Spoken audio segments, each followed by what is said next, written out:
Welcome. Yesterday, we started working with some new tutorials in Scratch that you may have a hard time finding. So, I want to go over some of the steps to help you find those. First, you need to make sure that you sign into Scratch. If you don't sign into Scratch, then it's very hard to save your work, and then I don't have anything to grade. So, let's make sure we sign into Scratch. Then, from there, go to the ideas. Now, many of the tutorials you're familiar with that we've already done through Choose a Tutorial. Getting started, we don't need to worry about that. But further on down, you're going to find, keep going, there we go, an entire collection of coding cards. That's what we did previously. And this is what we're going to be using for a while now. There's, again, some of it's very repetitive. You've already done it. Some of it, though, is taking that same step and using it in a different way so that you get different results. This is what coding is.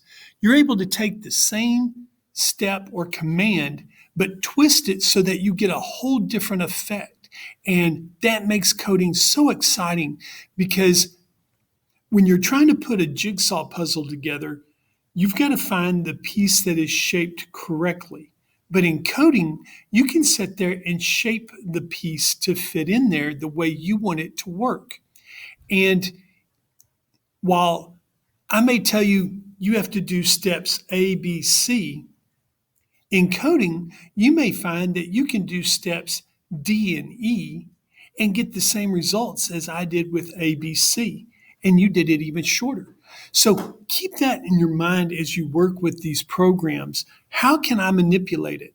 But also start thinking. We've got a project that's coming up that's going to be really big. You're going to write a story and you're going to animate it. You're going to have your sound, your voice, but you're also going to have captions that pop up. You could even say that it's going to be more a movie than a story. So I want you to start thinking, do you want to do your life history? Or do you want to do something like Little Red Riding Hood? What would you like to create a movie, a story about? So keep that in mind as we go through these assignments. How can you use this on this big project? And it is going to be a major grade. So think about that. I'm going to pause for a moment while I find your assignment.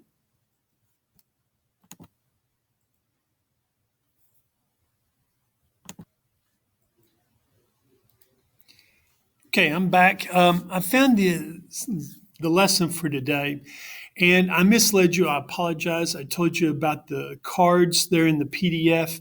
Let's go back and let's actually use the tutorials in the ideas because there is one that really helps lead up to you creating that movie, the story that project that I just mentioned.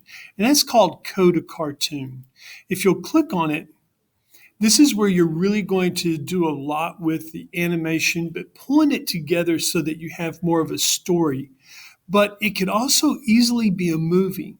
So as you do this assignment, think about how could you use this?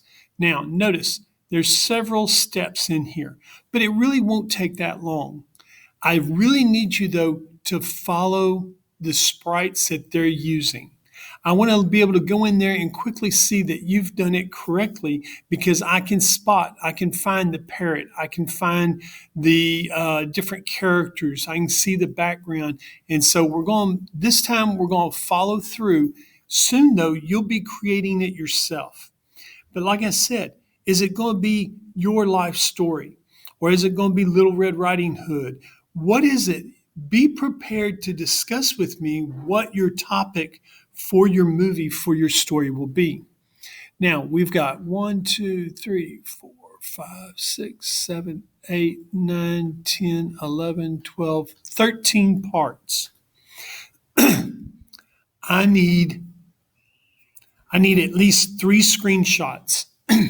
So every fourth one, I need a screenshot. That way I can see that you're progressing as we do this and that I can follow what you've done. Excuse me. Make sure, though, that, like I said, I've been letting y'all deviate and personalize it. This one, I need it to be exactly the way they're showing. You'll get through it faster that way because you're not spending your time trying to find something. You already know what to look for. So that's your assignment today. Let's get this done. Make sure you're working on lesson 10 in EduTyping. You have to get that caught up, people. It's a major part of your grade, and it could actually be the difference between passing for this progress report and failing. That's up to you. If you need to work on it at home, you're welcome to, but we're working on lesson 10 this week, and we will complete it this week. Don't fall behind. If you have questions, please let me know. I hope you're doing well. I hope you did well over with Halloween over the weekend. Let me know if you have questions, though. Thank you.